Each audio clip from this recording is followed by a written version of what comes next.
ಅಕ್ಷತಾ ಪೂಜಾರಿಯವರ ಪ್ರಕರಣಕ್ಕೆ ಸಂಬಂಧಪಟ್ಟಂತೆ ರಾತ್ರಿ 4 ಗಂಟೆ ಹೋಗಿದ್ರ ಬಗ್ಗೆ ಈಗಾಗಲೇ ನಮ್ಗೆ ಸಾಮಾಜಿಕ ಮಾಧ್ಯಮದಿಂದ ಗೊತ್ತಾಗಿದ್ದರಿಂದ ಈಗಾಗಲೇ ಅಡಿಷನಲ್ ಎಸ್ ಪಿ ಸಾಹೇಬ್ರಿಗೆ ಅದನ್ನು ಎನ್ಕ್ವೈರಿ ಕೊಟ್ಟಾಗ ಅದರಲ್ಲಿ ಸರಿ ತಪ್ಪು ನಮ್ಮವ್ರದ್ದು ಸರಿ ಅಂತ ನಾನು ಹೇಳ್ತಾ ಇಲ್ಲ.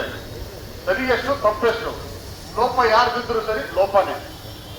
ಅದನ್ನ ಎನ್ಕ್ವೈರಿ ಮಾಡಲಿಕ್ಕೆ ನಮ್ಮ ಉಡುಪಿ ಜಿಲ್ಲೆ ಅಡಿಷನಲ್ ಜಿಲ್ಲಾಧಿಕಾರಿ ಕೊಟ್ಟಿದ್ದಾರೆ.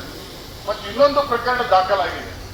ಅದನ್ನ ಈ ಸ್ಥಳೀಯ ಬ್ರಹ್ಮವರ ಇನ್ಸ್ಪೆಕ್ಟರ್ ಬೇಡ ನನಗೂ ಬೇಡ ಅಂತ ತಿಳ್ಕೊಂಡು ಮಣಿಪಾಲ ಇನ್ಸ್ಪೆಕ್ಟರ್ ಅವರಿಗೆ ತನಿಖೆ ಮಾಡ್ಲಿಕ್ಕೆ ಕೊಟ್ಟಿದ್ದಾರೆ.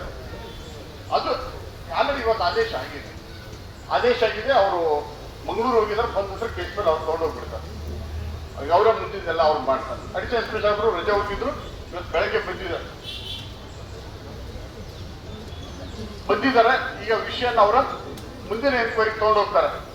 ಇದು ನಮ್ಮವ್ರದ್ದು ಏನಾದ್ರು ಲೋಪ ಇದ್ರೆ ಅದು ಅನುಭವಿಸ್ತಾರೆ ಅವರು, ಅದರಲ್ಲಿ ಯಾವುದೇ ಸಂದೇಹ ಇಲ್ಲ. ಇದು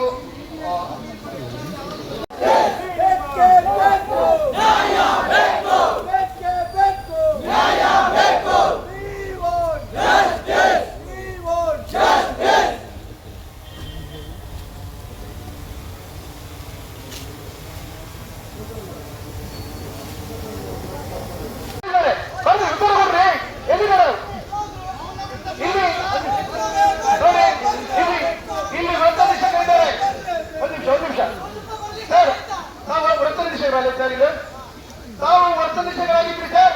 ನೀವು ಅವ್ರನ್ನ ಕೇಳುದಿಲ್ಲ ಸರ್.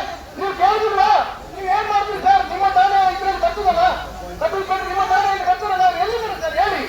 ಯಾಕೆ ನೀವು ಕೇಳಿಲ್ಲ? ಯಾಕೆ ನೀವು ಹೇಳಿಲ್ಲ? ಹೇಳಿ, ಉತ್ತರ ಕೊಡಿ ಸರ್, ಉತ್ತರ ಕೊಡಿ.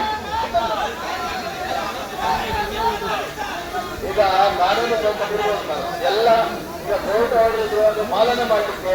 ಹಲೋ, ಒಂದು ನಿಮಿಷ. ಕೋರ್ಟ್ ಆರ್ಡರ್ ಇದೆ, ಸೈಲೆನ್ಸ್ ಪ್ಲೀಸ್. ಕೋರ್ಟ್ ಆರ್ಡರ್ ಇದ್ರು ಕೂಡ ಅದನ್ನು ಪಾಲನೆ ಮಾಡಲಿಕ್ಕೆ ಕಾನೂನು ವ್ಯಾಪ್ತಿಯಲ್ಲಿ, ಕಾನೂನು ಚೌಕಟ್ಟೊಳಗೆ ಮಾಡಬೇಕಾದಂಥದ್ದು. ಇದು 4 ಗಂಟೆ ಯಾರೋ ಒಂದು ಭಯೋತ್ಪಾದಕರನ್ನು ಕರ್ಕೊಂಡು ಬರ್ಲಿಕ್ಕೆ ಹೋಗಿದ್ದೀರಲ್ಲ ಸರ್, ಇದು ಸರಿಯಾ? ಕಾನೂನಲ್ಲಿ ಇದೆಯಾ? ನಾನು ನಿಮ್ಮನೆಗೆ 4 ಗಂಟೆಗೆ ಯಾರಾದ್ರೂ ಬಂದು ಹೋಗಿ ನಿಮ್ಮಲ್ಲಿ ನೀವು ಬಿಡ್ತೀರಾ?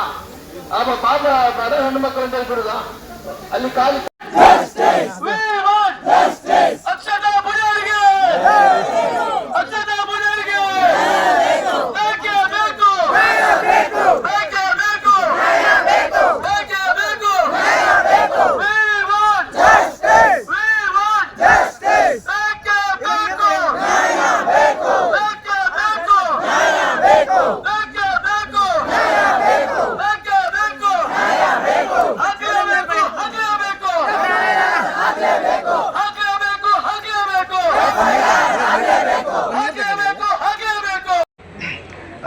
ಪಾಲು ಇದೆ.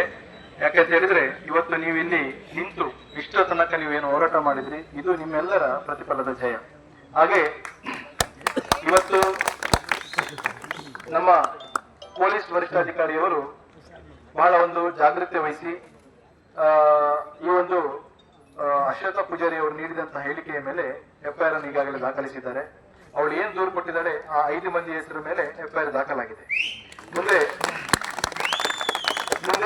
ಇದನ್ನು ಯಾವ ರೀತಿಯಲ್ಲಿ ಹೋರಾಟ ಮಾಡಬೇಕು, ಇದರ ಬಗ್ಗೆ ಮುಂದಿನ ದಿವಸ ನಾವು ಎಲ್ಲಾದ್ರೂ ಒಟ್ಟಾಗಿ ಸಭೆ ಸೇರೋಣ. ಮತ್ತೆ ಹೀಗೆ ಸಹಕಾರ ಮಾಡಿದ್ರಿ, ಮುಂದಿನ ದಿವಸದಲ್ಲಿ ನಿಮ್ಮ ಸಹಕಾರ ಬೇಕು. ಯಾಕೆಂತ ಹೇಳಿದ್ರೆ ನಿಮ್ಮ ಸಹಕಾರ ಇಲ್ಲದೆ ಈ ಒಂದು ಪ್ರತಿಭಟನೆ ಯಶಸ್ವಿ ಆಗಲಿಕ್ಕೆ ಸಾಧ್ಯ ಇಲ್ಲ. ಇದರಲ್ಲಿ ದಯವಿಟ್ಟು ತಿಳ್ಕೊಳ್ಳಿ, ಇದು ಒಬ್ಬರ ಹೋರಾಟ ಅಲ್ಲ, ಇದೆಲ್ಲ ನಮ್ಮ ಎಲ್ಲರೂ ಸೇರಿ ಮಾಡಿದಂತ ಹೋರಾಟ. ದಯವಿಟ್ಟು ತಿಳ್ಕೊಳ್ಳಿ, ಯಾರ ಹೆಸರು ಹೇಳೋದು ಬೇಡ. ಇದರಲ್ಲಿ ನಮ್ಮ ಸಮಾಜದ ಹಿರಿಯರಿದ್ದಾರೆ, ಮುಖಂಡರಿದ್ದಾರೆ, ರಾಜಕೀಯ ಪಕ್ಷದವರಿದ್ದಾರೆ, ಬೇರೆ ಬೇರೆ ಸಂಘಟನೆಯಿಂದ ಬಂದಿದ್ದಾರೆ. ಇಲ್ಲಿ ಜಾತಿ ಭೇದ ಎಲ್ಲ ಮರೆತು ಎಲ್ಲರೂ ಬಂದಿದ್ದಾರೆ. ಇದು ಉಡುಪಿ ಜಿಲ್ಲೆಗೆ ಸಿಕ್ಕಿದಂತ ಒಂದು ಹೇಳುವ. ಇವತ್ತು ಉಡುಪಿ ಜಿಲ್ಲೆಯಲ್ಲಿ ಈ ರೀತಿಯ ಘಟನೆಗಳು ಮುಂದಿನ ದಿನದಲ್ಲಿ ನಡೀಬಾರದು. ಆ ನಿಟ್ಟಿನಲ್ಲಿ ಇವತ್ತು ನಮ್ಮ ಹೋರಾಟ ಯಾವುದೇ ಒಂದು ಅಧಿಕಾರಿಗಳ ವಿರುದ್ಧ ಅಲ್ಲ. ಆದ್ರೆ ಇವತ್ತು ಯಾರು ತಪ್ಪು ಮಾಡಿದರೆ ಅವರ ವಿರುದ್ಧ ಮಾತ್ರ. ಮತ್ತೆ ಇನ್ನು ಮುಂದೆ ಯಾವುದು ಫೇಸ್ಬುಕ್ ಆಗಲಿ ಅಂತ ಬೇರೆ ಬೇರೆ ಕಮೆಂಟ್ ಗಳನ್ನ ಹಾಕೋದು ಬೇಡ.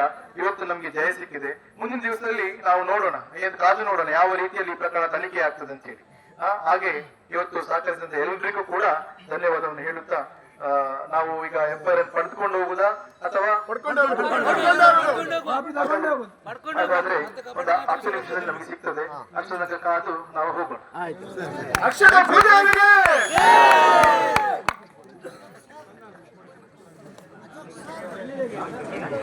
ಎಲ್ಲರಿಗೂ ಎಲ್ಲ ಸಂಘ ಸಂಸ್ಥೆಯವರಿಗೂ ಇಲ್ಲಿ ಸೇರಿದ ಎಲ್ಲರಿಗೂ ಜಯ ಸಿಕ್ಕಂತಾಗಿದೆ. ಇವತ್ತು ನಮ್ಮ ಹೋರಾಟಕ್ಕೆ ಮೊದಲ ಜಯ ಸಿಕ್ಕಾಗಿದೆ.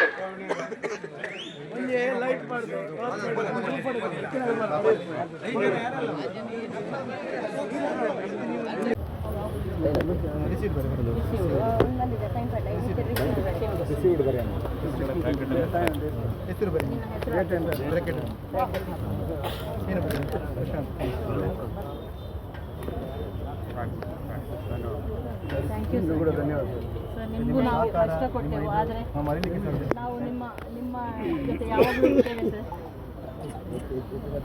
ನಿಮ್ಮ ಸಹಕಾರ ನಮಗೆ ಥ್ಯಾಂಕ್ ಯು ಸರ್. ಭಾಳ ನಮ್ಮನ್ನು ಕರೆದಿಟ್ಟಿದ್ದೀರಿ, ತುಂಬ ಥ್ಯಾಂಕ್ಸ್. ಒಳಗೆ ಬಿಟ್ಟಿದ್ರೆ ಧನ್ಯವಾದ.